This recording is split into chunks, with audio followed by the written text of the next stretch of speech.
संतों के प्रति, दिगंबर मुनिराजों के प्रति श्रद्धालु थे कि नहीं। एक बात ये हुई। अभी अगली चर्चा लेना है और क्या बात आई।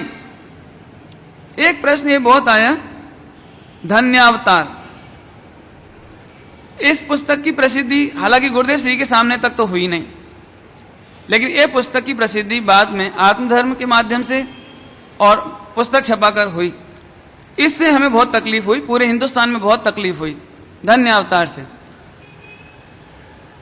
जहां तक धन्यावतार में एक बात बहुत ज्यादा आई कि बहन श्री के तलुआ चाटने से भी सम्यक दर्शन होवे, ऐसी बात उसमें लिखी तो नहीं है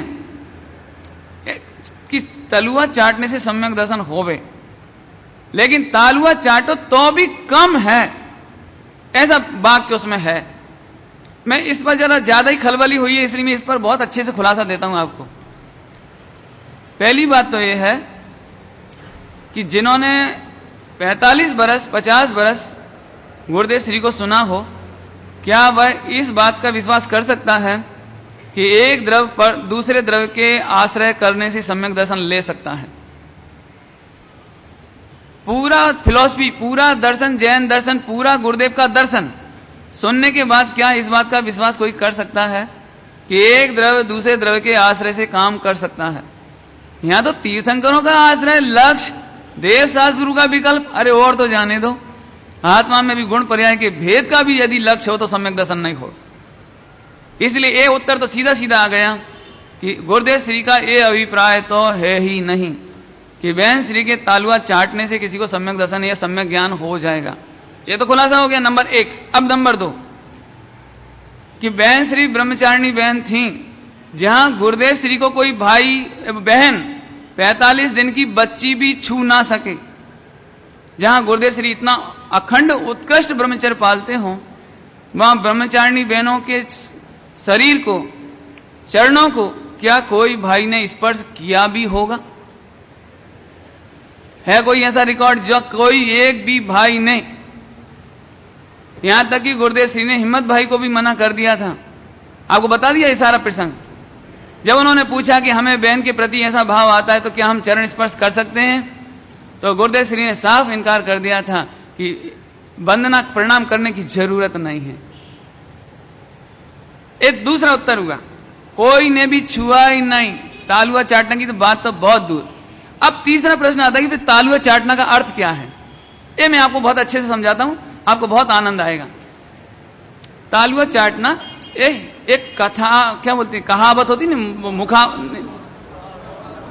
मुहावरा टाइप का होता ना, मुहावरा टाइप ग्रामर में, हिंदी में ऐसे वो बहुत सारी बातें आती हैं, मुहावरा, समझ लेना क्या शब्द आता है इसमें। ऐसे इसका मतलब इतना है कि यदि इनका प्रमोद व्यक्त किया जाए, इनकी अनुमोदना की जाए, इनके सम्यक दर्शन की, इनके जीवन की, इनके आचरण की यदि अनुमोदना की जाए, प्रशंसा की जाए, तो हमारे लिए भी सम्यक दर्शन में निमित्तभूत हो सकता है।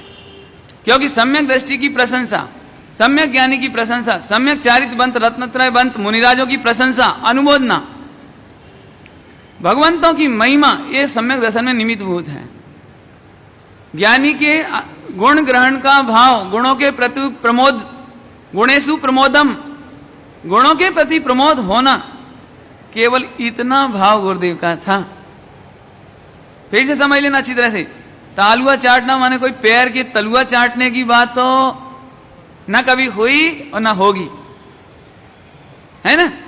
तो लेकिन उसका भाव समझ लो। अभी भी अपन कहते हैं वो तो साहब उनके तलुआ चाटते रहते हैं, माने कोई किसी को बहुत ज्यादा प्रशंसा करे, कोई बहुत ज्यादा फेवरेट होवे ना, फैन होवे, बहुत ज्यादा उसकी प्रशंसा करे, बात बात में तो अपन क्या बोलते हैं, घर में लड़का अपनी पत्नी का पक्ष ले बार बार, तो घर वाले कहने लगते हैं ये तो अपनी पत्नी के तलुआ चाटता है, नहीं बोलते ऐसे? हैं प्रधानमंत्री हो, राष्ट्रपति हो, और कोई कोई फेवरेट होते हैं अलग अलग, कोई ग्रुपिंग का, ऐसे ग्रुपिंग नहीं रहता, अर्जुन सिंह का ग्रुप, फलाजी का ग्रुप, उनका जी ग्रुप, तो ऐसे ग्रुप। तो बाद में क्या कहते हैं कि साहब उनसे ये बात मत करना, वे तो उनके तलुआ चाटते हैं। अब तलुआ चाटने का मतलब ये है कि वे उनके ही अनुमोदक हैं, वे आपकी बात मानने वाले नहीं हैं। तो तलवा चाटने का अर्थ हिंदी भाषा से समझो, मात्र शब्दार्थ से मत समझो। यदि हम शब्द मिलेक्ष हैं तो हमसे बड़ा पापी कौन होगा? है ख्याल में आया ना?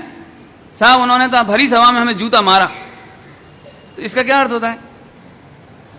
जूता मारा निकाल के, जूता नहीं, बातों का ही जूता तो बहुत है ना? अपमान करना ही तो जूता है, और है क्या? तो क्या हम इतने समझदार नहीं है?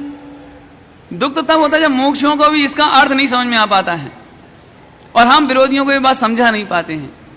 हमें समझाने की जरूरत नहीं है, मैं ये समझता हूं हमें ज्यादा समझने की जरूरत है अभी।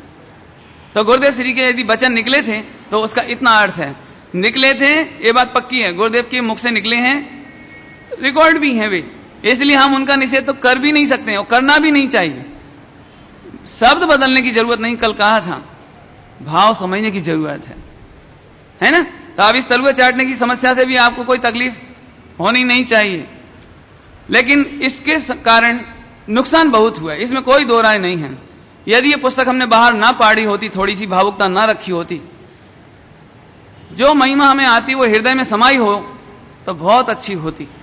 क्योंकि बाहर किताब पढ़ने से आपके क्षेत्र में क्या हुआ हमें नहीं मालूम, स्थानक वासियों को तकलीफ ना हुई होगी, डेरा वासियों को तकलीफ नहीं हुई होगी, लेकिन उत्तर भारत में गुरुदेव श्री की जबरदस्त हानि हुई, जबरदस्त।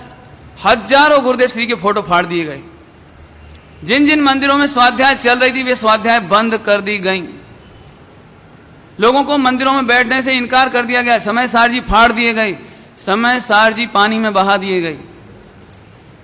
सैकड़ों जगह हमको इतनी पीड़ा हुई, जिनके बड़े बड़े कांड बाद में समाचार पत्रों में भी प्रकाशित हुए। नागपुर के केस, सनावत का केस, और जगह पर तो बाजे गाजे से विरोधियों को मौका मिल गया, और उन्होंने सोनगढ़ से छपे हुए साहित्य को, गुरुदेव के फोटो को फाड़ फाड़ करके, जला करके आग में और पानी में बहा दिया। और मैं सोचता हूं कि यह धन्यावतार पुस्तक से हमने शायद किसी ने भी सम्यक दर्शन नहीं पाया होगा, लेकिन हमने अपने राग की पूर्ति में एक पुस्तक प्रकाशित करके गुरुदेव श्री को जबरदस्त नुकसान पहुंचाया है। ये इस बात की हमें पीड़ा है, लेकिन मैं यहां पर भी निमित्तों को दोष नहीं देना चाहता हूं। ये हुंडा अपसर्पणी का दोष है, ये हमारी भावुकता का दोष है, ये हमारी अज्ञानता का दोष है, ये हमारे असंयम का दोष है, ये हमारे मिथ्यात्व का दोष है।